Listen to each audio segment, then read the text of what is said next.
Sometimes we are at our best, as Orsino says in Twelfth Night, when least in company. We do not require company.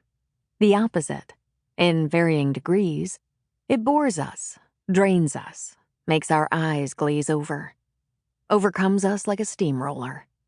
Of course, the rest of the world doesn't understand. Someone says to you, "Let's have lunch." You clench. Your sinews leap within you, angling for escape. What others thrive on, what they take for granted, the contact and confraternity and sharing that gives them strength, leaves us empty.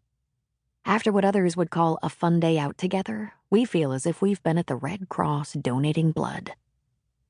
This is not about hate. I did not hate the individuals in the crowd at the air show. Not the man leaning over the rail, a tattoo on his back of a baby-faced devil above the words, "Born horny." I don't hate my relatives or those whose names fill my address book. But I do not want to have lunch with any of them. It is not personal. I am not angry. Nor is this about being afraid. I am not shy. I do not have terrible manners. Do birds hate lips? Do Fijians detest snowplows? Being a loner is not about hate, but need. We need what others dread. We dread what others need. How much better if I had known from the start, if someone had said, "This is what is different about you." It would have been so simple, would have explained anything. But no one ever said. That is the point. We will not, cannot hail each other on the street and ask, "Are you this way?" We will not take each other into confidence online at Safeway. Being as we are is just a way to be, like being good at sports or being born in Greenland.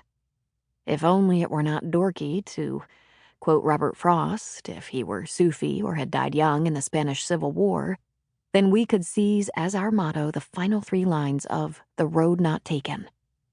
2 roads diverged in a wood, and I took the one less traveled by, and that has made all the difference. This way to be, this way we are, gets us into trouble. We are a minority, the community that is an anti-community, the culture that will not on principle join hands. Remote on principle from one another, this is in our charter and we would not have it any other way. Each of us swims alone through a sea of social types. Talkers, lunchers, touchers. Non-loners, the world at large, the mob. The mob thinks we are maladjusted. Of course, we are adjusted just fine, not to their frequency. They take it personally. They take offense, feel hurt, get angry. They do not blame owls for coming out at night, yet they blame us for being as we are, because it involves them, or at least they believe it does. They assemble the troops and call us names. Crazy, cold, stuck up, standoffish, aloof, afraid, lacking in social skills, bizarre, unable to connect, incapable of love, freaks, geeks, sad, lonely, selfish, secretive, ungrateful, unfriendly, serial killers. They bridle when we turn down invitations. They know we are making up excuses, but they can't handle the truth. They cannot fathom loners any more than birds can fathom lips. The mob makes definitions and assigns identities based on the sorts of clues loners do not provide.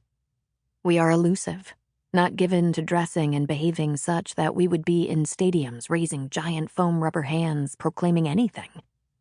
We frustrate our observers, try their patience, make ourselves amorphous. Make ourselves either unintentionally scary or invisible. With the blithe assurance of a majority, the mob nods knowingly when Justin stays home alone on Christmas Day. He is depressed, they say, or else he has something to hide. The clerk who goes home after work to have a bubble bath instead of joining the gang at the bar is declared undeserving of a raise. Afraid of men, afraid of women, too smart, too stupid, scary, a pervert. The mob posts jokes on the net, for instance.